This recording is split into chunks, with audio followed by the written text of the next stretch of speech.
Bismillah, magacayga waa Cabdiraxmaan. Kusoo dhawaad muuqaal kale oo cusub. Waxaad baraha bulshada ka aragtaa nolol maalmeedka dad guuleystay, hadday noqon lahaayeen ganacsadayaal, aktaro, ciyaaryahanno.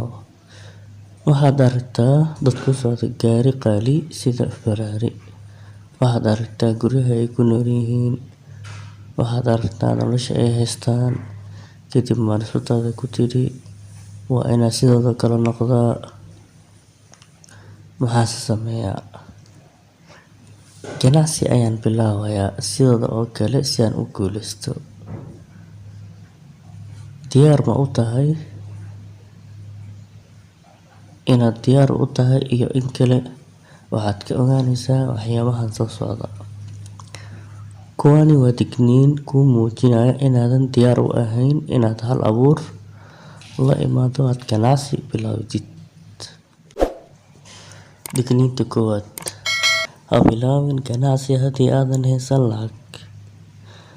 Midaasi waa sax. Ha bilaabin ganacsi haddii aadan haysan lacag.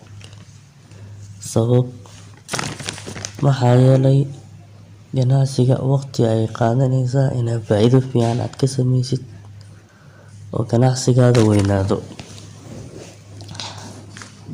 Haddii aad u malaynaysid in ganacsi aad bilaabaysid kadibna labada isbuuc xigta, bisha xigta, labada bil xigta aad lacag ka sameynaysid, waa fikirka shaqaalaha.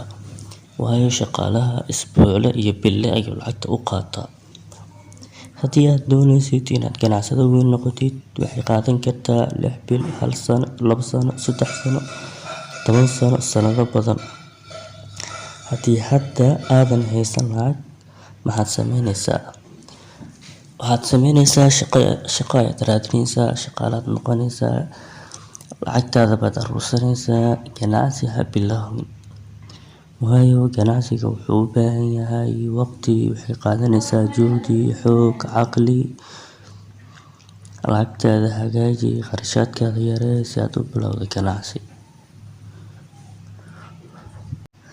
Digniinta labaad: ha bilaabin ganacsi haddii aadan wax ka ogeyn majaalka aad dooratay. Isweydii su'aashan: waa maxay sababta aad u bilaabaysid? Maxaa kugu kalifaya inaad hadda bilowdid? Haddii jawaabtaadu tahay lacag inaan sameeyaan rabaa, shaki la'aan waad guuldareysanaysaa.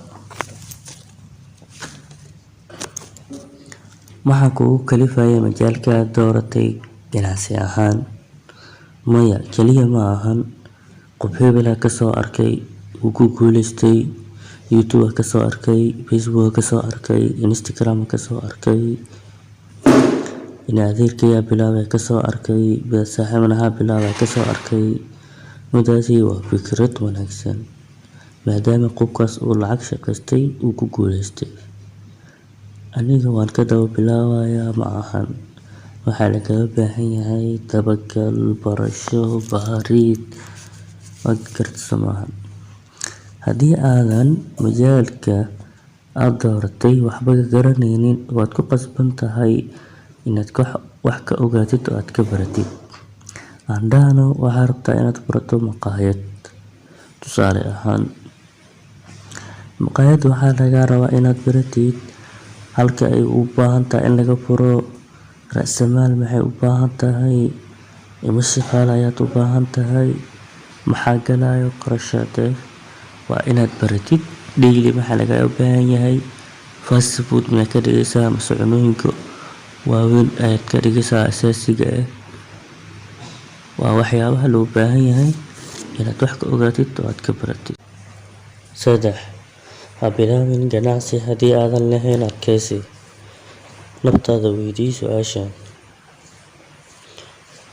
waxaa kugu kalifaya inaad bilaawdid ganacsi? Mase u leedahay adkaysi iyo dulqaad? Waa inaad leedahay adkaysi kaasoo aad u adkeysan kartid xanuun walba ee ku soo wajahi doona waqti walba. Intaadan ka hadlin baabuur qaali, guryo qaali, isbar u dulqaadashada xanuunka. Guuleystayaasha dhammaan aad u jeedid waxay soo wada mareen guuldarrooyin, qaraar iyo xanuuno iyo dhaawacyo kala duwan.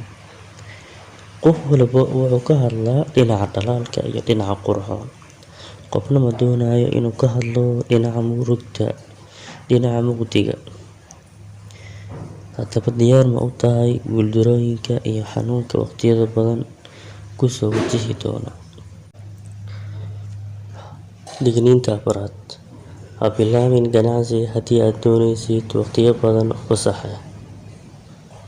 Haddii aad ku fikireysid shaqaalenimadii waad ka baxday, waqtiyadii 3 saac ilaa 11 la shaqeynayay waad ka baxday, waqtigaada xoraad u tahay, boosaad tahay, hantiilaad tahay, dukaana kuu furan. Haddii aad is leedahay haddaba waad riyoonaysaa. Ganacsadaa noqonaa, milkiilaa noqonaa, boosaa noqonaa. Runtii dheeldheel iyo ciyaar kuma timaado. Waxaad noqon kartaa keliya markaad 6 sano, 10 sano, 20 sano, 30 sano kadib aad noqotid mid guuleysta. Laakiin ganacsiga aad bilaabatay wuxuu u baahan yahay waqti. Wax la yiraahdo haba yaraatee ma jirto. Waqti xor ah, waqti free ah, waqti yar oo shaqada soo galaya, waqti yar oo ka baxaya. Wax la dhahayo haba yaraatee ma jirto. Si aad u guuleysatid waad ku qasban tahay inaad bixisid waqti, juhdi, dadaal wacan. Kadib 6 sano kadib markaad shaqaale yeelatid, markii dukaanka uu kala 6 sano kadib markii aad shaqaale yeelatid, 10 sano kadib, 12 sano kadib, 15 sano kadib, markaas kadib ayaa laga yaabaa inaad heshid waqti aad ku nasatid oo xor ah.